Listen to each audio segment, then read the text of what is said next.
Bloody Mary की कहानी। England की राजगद्दी साल 1509 से लेकर 1547 तक हेनरी के हाथों में हुआ करती थी। राजा हेनरी की कई पत्नियां और एलिजाबेथ व मेरी नामक दो बेटियां थीं। इनमें से मैरी राजा की पहली पत्नी की बेटी थी। राजा हेनरी को मैरी ज़्यादा पसंद नहीं थी, इसीलिए वो उसके साथ बुरा व्यवहार करते थे। मैरी महल के नौकरों के साथ महल का काम करती थी। अगर मैरी कुछ कह भी दे तो राजा उसकी बातों को कोई नहीं मानते थे। सन 1547 में जब राजा हेनरी की मौत हो गई तो प्रजा की इच्छानुसार 16 शताब्दी के दौरान हेनरी की पहली बेटी मैरी को इंग्लैंड की राजगद्दी दे दी गई। वह इंग्लैंड की रानी बन गई। उस समय इंग्लैंड के हालात बहुत अच्छे नहीं थे।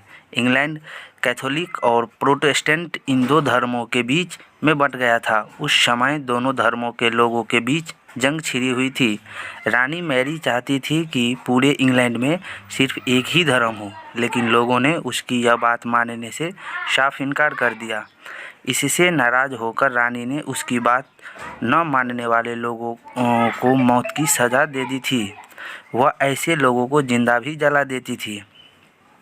रानी मैरी को इस क्रूरता की वजह से इंग्लैंड के लोगों उससे नफरत करने लगे थे। ऐसा भी कहा जाने लगा कि रानी मैरी कुंवारी जवान लड़कियों के खून से नहाती थी। उसका मानना था कि उनके खून से नहाने से वह ज़्यादा दिनों तक जवान रह सकती है। कुछ सालों के बाद रानी मैरी ने शादी कर ली और कुछ समय बाद इंग्लैंड में एक खबर आई कि रानी मैरी गर्भवती हैं। वह जल्द ही उनके राज्य को उनका नया राजा भी मिल जाएगा। इस बात से हर खुश हुए, लेकिन उस समय रानी मैरी के साथ बहुत ही अजीब घटना हुई। उनके गर्भ से किसी भी बच्चे का जन्म नहीं हुआ, बल्कि कुछ ही महीनों के बाद रानी मैरी का पेट फिर से सामान्य हो गया। वहाँ के ओझा लोगों ने अपनी तंत्र विद्या से बताया कि रानी मैरी के गर्भ से कोई बच्चा नहीं, बल्कि एक भूत आकर निवास करता था। कुछ समय बाद फिर रानी मैरी के गर्भ से वही भूत आकर रहने लगा और फिर से गर्भवती हो गई। इस बार भी रानी को कोई बच्चा नहीं हुआ और उस घटना के कुछ ही दिनों के बाद रानी मैरी की मृत्यु हो गई। इसके बाद मैरी की छोटी बहन एलिजाबेथ को इंग्लैंड की राजगद्दी पर बैठाया गया और एलिजाबेथ इंग्लैंड की नई रानी बन गई।